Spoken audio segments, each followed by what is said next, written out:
They're going to cut 7,000 jobs in response to Trump's tariffs.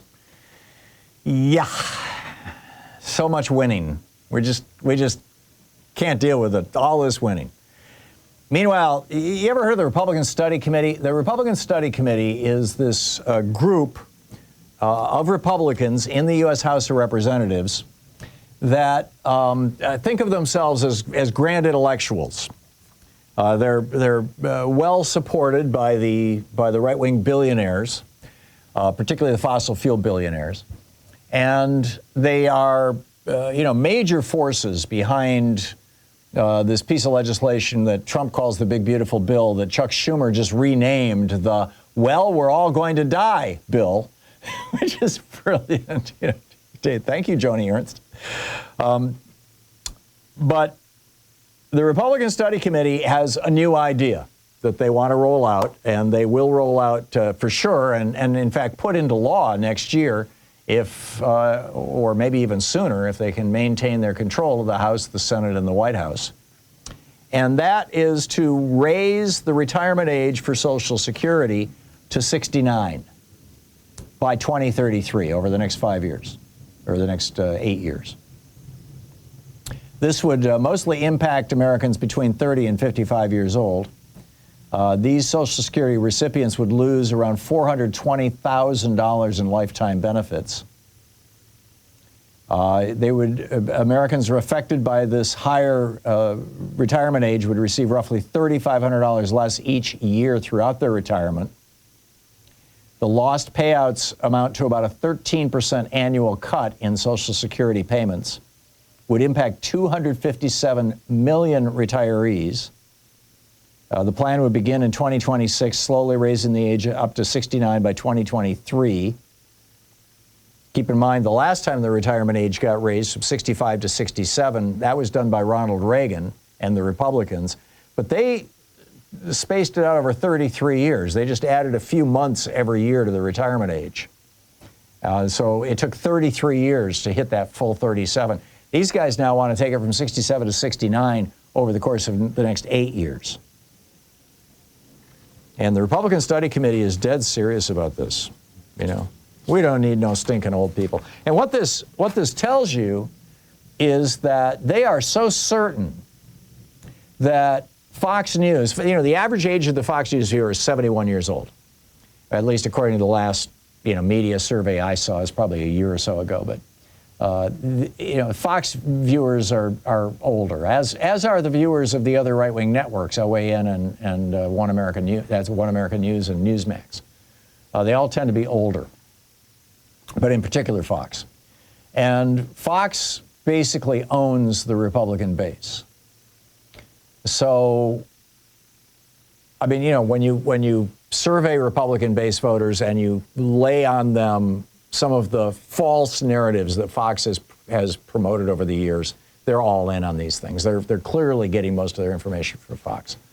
So what this tells you is that the Republican Study Committee and the right-wing billionaires who own the Republicans in the House of Representatives have concluded that seniors who regularly watch Fox are so entranced by Fox that they will ignore the fact that Republicans want to screw them because Fox never reports it. So these people just will never know, right? It'll just be, it'll be a footnote in a news story if it's reported at all. This was very much not the case, back when Reagan was president. When Reagan was president and they raised the retirement age to 67 in 1986, like I said, they did it over a 33-year period. So basically, it didn't hit anybody for, years. And when it did, it was small and incremental and hardly noticed. Why did they do it that way? Well, they did it that way because back in 1986, they didn't have Fox News. The Republicans did not control the minds of people over 65 or people approaching 65. People over 50 say. Now they do, or at least they believe they do. So the question for Democrats, the question, frankly, for Republicans as well, the question for all Americans is how much longer can the right-wing media continue to hold these people in the face of all these obvious lies? You know, tariffs are going to create prosperity, that inflation is going down, that unemployment is getting better, that during the 4 years of the Biden administration, when, by the way, we saw the greatest job growth since the 1960s, we saw the lowest inflation since the 1960s, we saw, you know, the biggest unionization movement, we saw the first president in history to walk a picket line, we saw the first president in history to visit an active war zone.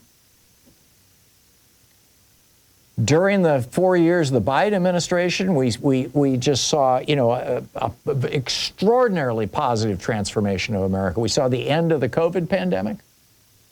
And yet, Trump and Fox and every Republican who goes on television will say, you know, after 4 years, 4 miserable years, 4 years of terrible, you know, quack, quack, quack. How much longer can they sell these lies? I mean, at what point do people just, like, you know, look outside the window and say, hey, it's raining?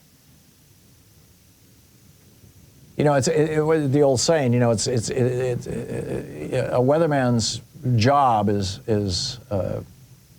not to present both sides of, well, maybe it's raining and maybe it's not. It's to look out the damn window and say, hey, it's raining. Or check the radar. I mean, at what point are Americans going to wake up and say, whoa? I mean, look at what's happening right now with Social Security. I mean, this is all, you know, all of this in the context of the retirement age having to do with Social Security, but just without raising the retirement age. I mean, this is something the Republicans in the House of Representatives are planning on doing with their next major piece of legislation. But look at what they've already done.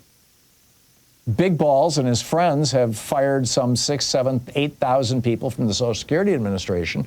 And the new director of the Social Security Administration, who basically had to Google his job description, new Social Security Commissioner Frank Bisignano, says, you know, we're not going to prioritize new claims and new appeals. Sorry. You know, if you're signing up, you go to the back of the line. And if you want to make an address change, or if you've changed banks, say you decide you're with a big bank and you want to go with a local credit union, and you reach out to Social Security and say, hey, would you start direct depositing to the credit union instead? Particularly since Social Security is saying pretty soon we're not going to send out checks anymore. Now you may have to wait months. You may not get your checks during that period of time.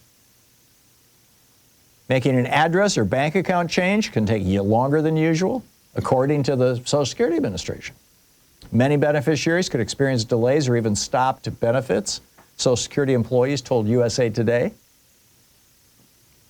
Several of the typical tasks that may be cast aside, such as switching direct deposit details or fixing issues with Medicaid billing, I'm assuming that would be Medicare as well, could mean the difference between receiving a check or not. Over 71 million Americans rely on Medicaid, and disruption in Social Security and its association with Medicaid could produce problems.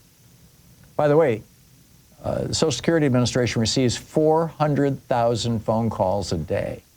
10,000 people a day are aging into Social Security. And this administration, the Trump administration, is saying, we're not going to prioritize that stuff. So you've got mass layoffs, you've got buyout offers to members of the Social Security staff. All of this stuff is making the delays even worse. I mean, if you want to, and then on top of that, average 401k balances are down 3% since Trump was sworn into office. Now, again, 401ks went up during the 4 years of the Biden administration more than any time. As I recall, 401ks in that 4-year period went up during any single 4-year period of any administration. Now, he would be competing with Obama's first 4 years for that, you know, both of them having followed really serious crashes in the stock market caused by Republicans. The first caused by George W. Bush, the second caused by Donald Trump. But the average 401k balance fell 3% in the first quarter of 2025. And the average individual retirement account balance, those are 401ks. The IRAs sank 4% from the previous quarter. And just anecdotally, this article, this is from CNBC. And this article kind of notes in passing, and I think it's fascinating. You know, I keep telling you, rich people love recessions. People say, you know, why is it the 9 out of the last 10 recessions happened when Republicans were president? It's because you make the most money during recessions if you're a wealthy investor. If you've got cash, what do? As you're going into the recession, you sell, or you can even hang on, you know, because you know it's going to come back out of it. But during the recession, at the bottom of the recession, you just buy everything in sight. This is how Warren Buffett made a fortune. This is how Joe Kennedy made a fortune during the Great Depression. And here, this is just incredible. This is the next to the last paragraph in this article on CNBC.